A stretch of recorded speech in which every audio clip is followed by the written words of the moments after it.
ونستغفره ونستهدي ونتوب إليه ونعوذ به من شرور أنفسنا وسيئات أعمالنا من يهده الله فلا مضل له ومن يضلل فلا هادي له أشهد أن لا إله إلا الله وحده لا شريك له وأشهد أن محمدا عبده ورسوله يا أيها الذين آمنوا اتقوا الله حق تقاته ولا تموتن إلا وأنتم مسلمون يا أيها الناس اتقوا ربكم الذي خلقكم من نفس واحدة وخلق منها زوجها وبث منهما رجالا كثيرا ونساء واتقوا الله الذي تساءلون به والأرحام إن الله كان عليكم رقيبا فإن أصدق الحديث كتاب الله وخير الهدى هدى محمد صلى الله عليه وسلم وشر الأمور محدثاتها وكل محدثة بدعة وكل بدعة ضلالة وكل ضلالة في النار. Ma'asyiral muslimin jamaah rahimakumullah. Alhamdulillah, puji syukur kita panjatkan kepada Allah Subhanahu wa taala atas taufik dan inayahnya sehingga kita bisa menggerakkan hati kita dan melangkahkan kaki kita untuk memenuhi seruan Allah Subhanahu wa taala di hari Jumat ini, yaitu melaksanakan salat Jumat secara berjamaah. Ma'asyiral muslimin jamaah rahimakumullah. Ada satu kisah ini terjadi ribuan tahun sebelum diutus Rasulullah SAW. Berkumpullah 10 orang yang mereka ingin membuat suatu makar untuk membunuh seorang calon nabi. Sehingga ketika perkumpulan mereka mendapatkan satu usulan yang disepakati bersama, dan kesepakatan itu juga Allah Subhanahu wa taala abadikan di dalam Al-Qur'an dalam surat Yusuf ayat yang ke-9, di mana Allah Subhanahu wa taala berfirman, "Uqtulu Yusufa aw itrahuhu ardan yakhlu lakum wajhu abikum wa takunu min ba'dihi qauman salihin." Yang artinya adalah bunuhlah Yusuf atau buang dia ke tempat yang asing agar supaya perhatian bapak kalian tertuju kepada kalian. Wa takunu min ba'di qauman salihin, lalu kemudian setelah itu jadilah kalian orang-orang yang baik. Jamaah rahimakumullah, sepenggal kisah ini menceritakan tentang ketika Nabi Yusuf alaihissalatu wassalam dibuang oleh saudara-saudaranya. Ketika saudara-saudaranya mereka memiliki keinginan untuk berbuat jahat, usulan pertama yang mereka ingin lakukan adalah yaitu membunuh Yusuf alaihissalatu wassalam, atau kalau tidak Nabi Yusuf alaihissalatu wassalam dibuang di tempat yang tidak diketahui banyak orang. Lalu kemudian yang kedua, rencana mereka adalah wa takunu min ba'di qauman salihin. Lalu kemudian mereka nanti akan menjadi orang-orang baik setelah mereka melakukan perbuatan jahat. Ma'asyiral muslimin jamaah rahimakumullah, perhatikan apa yang diinginkan oleh sahabat-sahabatnya, oleh saudara-saudaranya Nabi Yusuf alaihissalatu wassalam ketika mereka termotivasi untuk melakukan tindak kejahatan, melakukan kemaksiatan, melakukan perbuatan dosa kepada Allah Subhanahu wa taala. Dasarnya adalah karena mereka setelah melakukan kejahatan ataupun dosa, mereka punya keinginan untuk melakukan kebaikan. Mereka punya keinginan untuk bertobat kepada Allah Subhanahu wa taala. Sebagai contoh, ketika ada orang misalnya dia ingin melakukan perbuatan maksiat kepada Allah, seperti contohnya menzalimi orang lain, mengambil hak orang lain, atau membunuh, mencuri, atau berzina, atau minum khamr, ataupun berjudi yang sekarang sedang marak, ataupun bertransaksi dengan transaksi riba, dan perbuatan-perbuatan jahat yang lainnya. Lalu kemudian dia ikuti dengan keinginan sebagaimana yang dilakukan oleh saudara-saudaranya Yusuf. Kita beranggapan setelah kita melakukan perbuatan dosa, lalu kemudian kita bisa bertobat kepada Allah Subhanahu wa taala. Kita bisa meminta ampun kepada Allah Subhanahu wa taala. Kita bisa memperbaiki perbuatan kita setelah kita melakukan perbuatan dosa tersebut.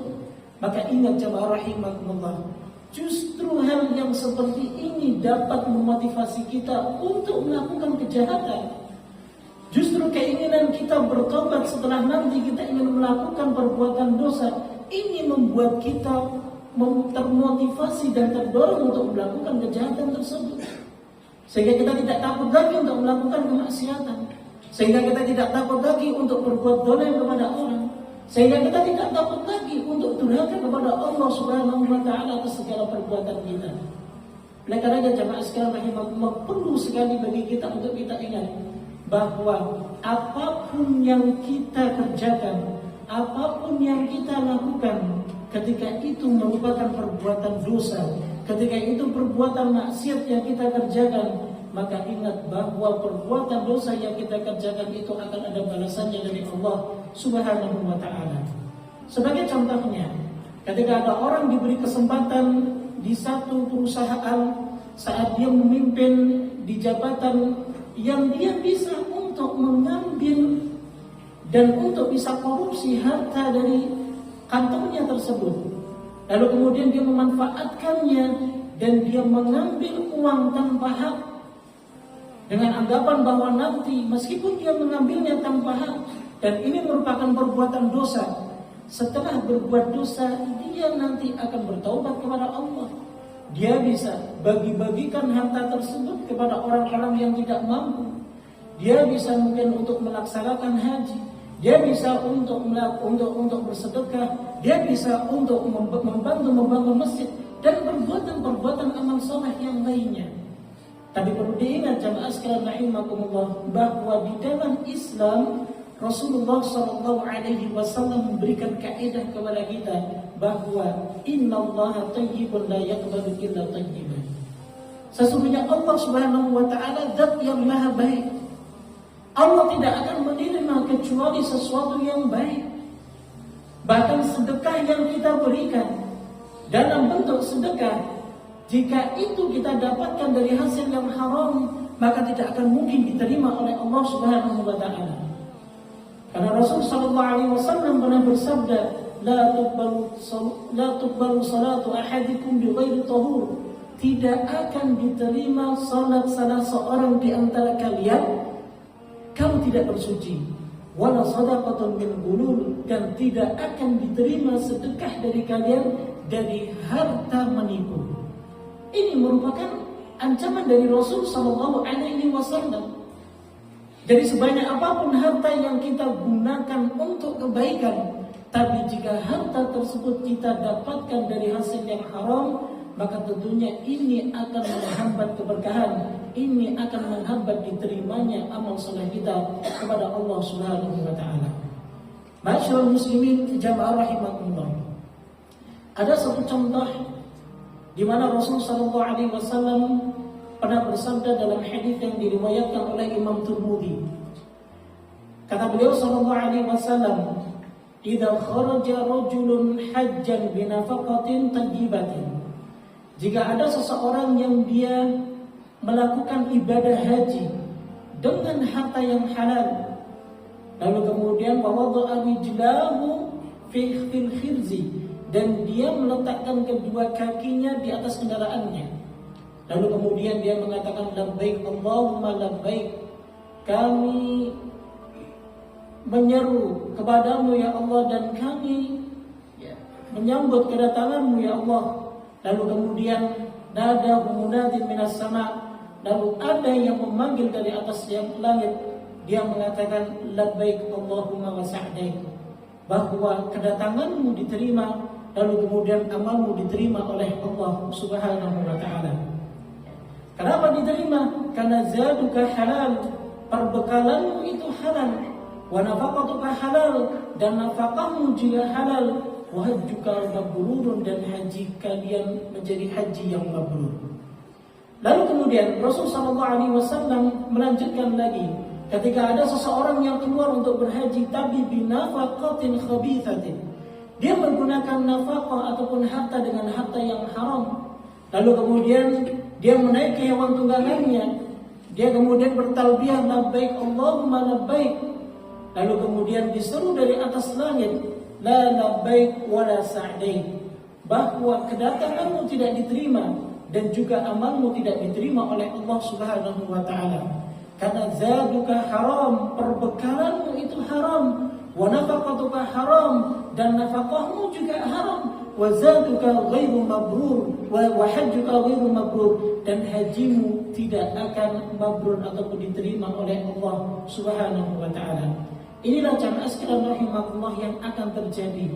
Meskipun ini merupakan amal saleh, meskipun ini merupakan ibadah, tapi ibadah ataupun amal saleh itu tidak akan bisa diterima oleh Allah Subhanahu wa taala jika kita lakukan dengan harta yang tidak saleh, jika kita lakukan dengan harta yang tidak baik. Karena jelas dalam kaidah Islam menjelaskan bahwa ma buniya ala fasidin fahuwa fasidun. Segala sesuatu yang dibangun atas kerusakan, maka tentu hasilnya pun akan rusak. Segala sesuatu yang dibangun atas sesuatu yang tidak baik, maka hasilnya pun tidak akan mungkin baik. Sehingga ini menjadi renungan bagi kita jamaah sekalian rahimakumullah. Ingat bahwa harta kita ini akan diminta tanggung jawabnya oleh Allah Subhanahu wa taala dua hal. Yang pertama adalah min aina iktasabtahu, dari mana kamu mendapatkannya. Kemudian yang kedua wa aina anfaqtahu, dan kemana kamu nafkahkan. Dan yang terpenting adalah bahwa dari mana kita dapatkan. Sehingga inilah nanti yang menentukan apakah ketika kita menggunakan harta kita itu kemudian menjadi berkah dan menjadi diterima oleh Allah Subhanahu wa taala atau tidak. Kalau kita dapatkan harta itu dari hasil yang haram, tentunya tidak akan diterima oleh Allah Subhanahu wa taala. Tapi kalau kita dapatkan dari hasil yang halal, maka tentunya Allah Subhanahu wa taala akan menerima segala amal dan ibadah kita dari hasil yang halal tersebut. Jamaah sekalian rahimakumullah, sebelum kita tutup, ada satu nasihat dari Jibril alaihi salatu wassalam yang disampaikan oleh Rasulullah sallallahu alaihi wasallam. Kata beliau, kata Jibril alaihi salatu wassalam, "Ya Muhammad, aish ma syi'ta." Wahai Muhammad, hiduplah sesukamu. Fa innaka mayyitun, karena sungguh engkau akan mati. Wa ahbib man syi'ta, dan cintailah siapa saja yang kamu sukai. Tapi fa innaka mufariquhu, karena sungguh kelak juga nanti engkau akan dipisahkan. Ini wasiat Jibril alaihi salatu wassalam kepada Nabi sallallahu alaihi wasallam, artinya mengingatkan kepada kita bahwa kelak pun kita akan wafat, kelak kita akan meninggal. Lalu untuk apa jemaah sekalian rahimakumullah, ya, kita menumpuk-numpuk harta kita, ya, kita berusaha untuk mencari harta tapi harta tersebut tidak halal, dan kita anggap bahwa kalau kita gunakan untuk yang baik sehingga itu bisa mensucikan harta kita. Ingat jemaah rahimakumullah, tidak akan mungkin harta kita tersucikan disebabkan karena kita mengambil dari hasil yang diharamkan oleh Allah Subhanahu wa taala. Aqulu qouli hadza fa astaghfirullah li wa lakum.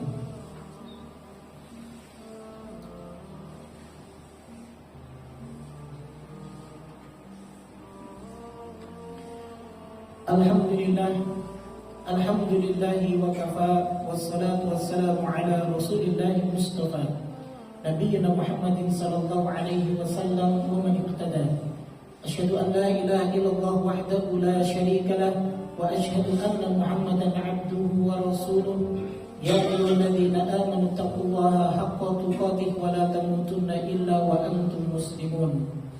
Ya ayyuhalladzina amanu taqullaha wa qulu qawlan sadida yuslih lakum a'malakum wa yaghfir lakum dhunubakum wa man yuti'illaha wa rasulahu faqad faza fawzan 'azima. Amma ba'd.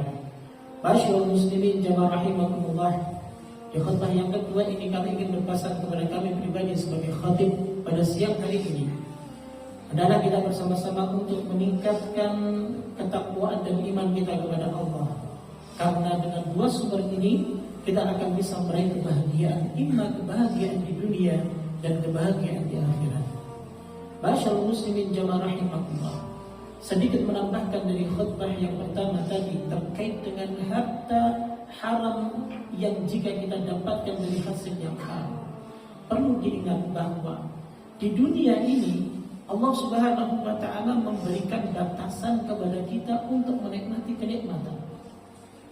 Karena tidak ada seorang hamba yang bisa menikmati kenikmatan dari Allah Subhanahu wa taala yang sempurna itu kecuali dia bisa menikmatinya kelak di surga. Sebagai contoh, ketika ada seorang hamba yang Allah mudahkan dari hartanya, dia memiliki harta miliaran, dia memiliki rumah banyak, dia memiliki mobil yang begitu banyak, akan tetapi dia dibatasi dengan keadaan dia yang dia tidak akan mungkin menggunakan itu semuanya. Dia tidak akan bisa menggunakan dalam satu waktu, dan dia tidak akan bisa menghabiskan hartanya disebabkan karena dia dibatasi dengan usianya. Atau kalau tidak dibatasi dengan usianya, dia akan dibatasi dengan kesehatannya. Atau kalau tidak dibatasi dengan kesehatannya, mungkin dia dibatasi dengan yang lainnya. Artinya adalah jamaah rahimakumullah, sebanyak apapun yang kita usahakan di dunia, kalau tidak kita manfaatkan untuk akhirat kita, maka sungguh itu akan sia-sia saja. Rasulullah SAW mengingatkan kepada kita bahwa harta kita ini hanya ada 3 bagian. Bagian pertama yang kita makan, lalu kemudian itu akan menjadi kotoran. Bagian kedua yang kita kenakan, nanti suatu saat akan menjadi usang. Dan bagian yang ketiga yang kita sedekahkan, nanti akan dikekalkan oleh Allah Subhanahu wa taala. Tinggal pilih, kita mau gunakan harta kita itu untuk apa? Selain daripada itu, kata Nabi SAW, tarikuhu linnas. Harta kita ini akan kita tinggalkan untuk manusia. Dia akan pergi meninggalkan kita, tidak akan membersamai kita. Sehingga jamaah sekalian rahimakumullah, di mimbar yang penuh mulia ini, marilah kita banyak-banyak merenungi atas nikmat yang Allah Subhanahu wa taala berikan kepada kita. Bersyukurlah meskipun sedikit, asalkan berkah, agar supaya kita tidak terlalu banyak memandang kenikmatan orang lain, sehingga yang terjadi adalah kita tidak pernah bersyukur kepada Allah Subhanahu wa taala. Kalau seorang hamba sudah tidak bersyukur kepada Allah, maka dia pasti akan melakukan perbuatan-perbuatan dosa yang ketika dia diberi kesempatan untuk melakukannya, waliyadzubillah, itu tidak akan memberikan keberkahan bagi kita di dunia, dan justru itu akan menyengsarakan kita di akhirat. Semoga Allah Subhanahu wa taala menjaga kita dari harta yang haram. Semoga Allah Subhanahu wa taala menjaga kita dari perbuatan-perbuatan yang haram. Semoga Allah Subhanahu wa taala menjaga kita dari berbagai macam perbuatan-perbuatan yang dapat menjerumuskan kita ke dalam neraka Allah Subhanahu wa taala. Innallaha wa malaikatahu yusholluna 'alan nabi ya ayyuhalladzina amanu shallu 'alaihi wa sallimu taslima. Allahumma shalli 'ala Muhammad wa 'ala ali Muhammad kama shallaita 'ala Ibrahim wa 'ala ali Ibrahim wa barik 'ala Muhammad wa 'ala ali Muhammad kama barakta 'ala Ibrahim wa 'ala ali Ibrahim innaka Hamidum Majid. Allahumma ighfir للمسلمين والمسلمات والمؤمنين والمؤمنات الأحياء منهم والأموات إنك سميع قريب مجيب الدعوات ويا قاضي الحاجات. اللهم أرنا الحق حقا وارزقنا اتباعه وأرنا الباطل باطلا وارزقنا اجتنابه. اللهم إنا نسألك الهدى والتقى والعفاف والغنى برحمتك يا أرحم الراحمين. اللهم لا تدع لنا في مقامنا هذا ذنبا إلا غفرته ولا هما إلا نفسته ولا كربا إلا فرجته ولا دينا إلا قضيته ولا عسيرا إلا يسرته ولا ولدا إلا أصلحته ولا حاجة من حوائج الدنيا والآخرة برحمتك يا أرحم الراحمين. ربنا هب لنا من أزواجنا وذرياتنا قرة أعين واجعلنا للمتقين إماما. ربنا آتنا في الدنيا حسنة وفي الآخرة حسنة وقنا عذاب النار. سبحان ربك رب العزة عما يصفون وسلام على المرسلين والحمد لله رب العالمين. أقيموا الصلاة.